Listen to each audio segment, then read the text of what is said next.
Përshëndetje të dashur ndjekës, miq të mi, ju falemnderit shumë për të gjithë komentet dhe shikueshmërinë. Tani do ndalojmë pikërisht tek personazhi më dinamik që pritet të mbetet në këtë Big Brother që natën e sonte. Iqbale Huduti, pjesë e Big Brother VIP Kosova 4, një grua me shami,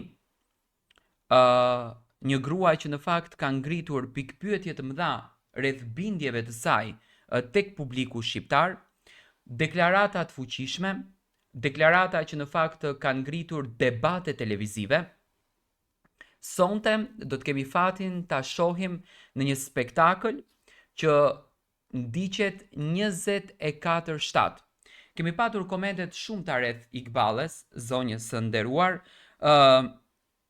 ku do të flej ajo, si do qëndroj ajo, a do t'jetë e përshtatshme ajo për publiku në 100 kamera e ndjekur, do me thënë një grua me shami do të zhvishet, do lahet, do rregullohet, do bëhet gati për prime, por me aq sa ne kemi arritur të kuptojmë, përflitet për një dhomë veças që zonja Huduti do ta ketë, të paktën për të bërë dushin, për të veshur, për të rregulluar dhe për të dalë pranë publikut apo pranë kamerave. Do t'jetë në fakt një sfidë e madhe televizive, siç duket Olsa Muhameti ka përdorur të gjithë kreativitetin e saj dhe zgjuarsinë e saj për ta sjellë një personazh tek publiku shqiptar. Unë e di se Iqbalja posedon një histori shumë të rëndë. Do me thënë, pasi që është ky Big Brother i bazuar tek historitë, tek storjet, Iqbale Huduti ka një histori shumë të rëndë në jetën e saj. Ka një të kaluar të dhimbshme, do të flet për jetën e saj, do të flet për historinë që ka kaluar.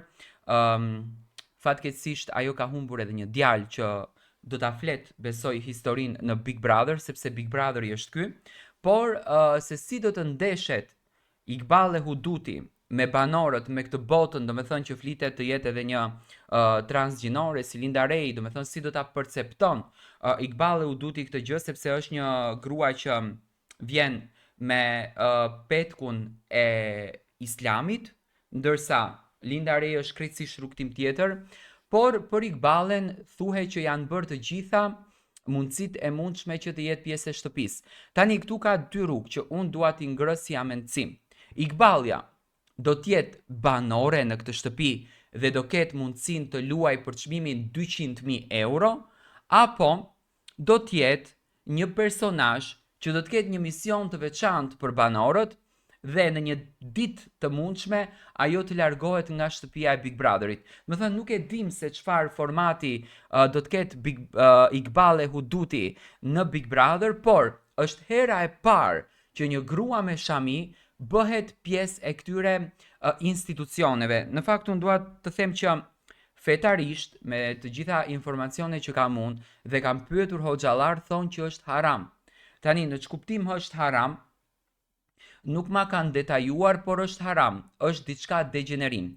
Tani, Iqbalja këtë gjën e ka lidhur me profetin Muhammed, që në një mesazh që ma ka sjellur në një koment në Facebook thot, profeti thot ka patur një shoqëri edhe më të degeneruar se shoqëria e sotme, por thot i ka drejtuar, i ka edukuar dhe i ka mësuar dhe ato thot janë zbutur.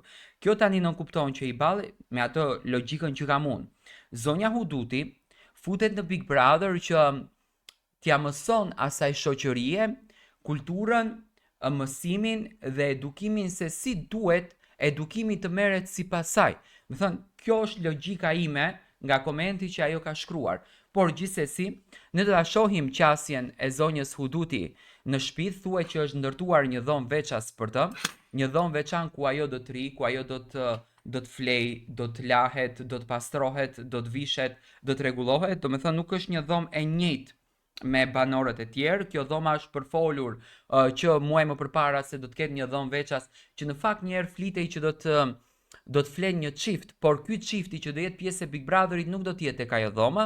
Okej, nuk është diçka madhore, çifte kemi pasur gjithmonë, por çuditshmëria, do të thënë në këtë rast, ka qenë tek zonja Huduti, e cila do të jetë pjesë e një platforme si Big Brother.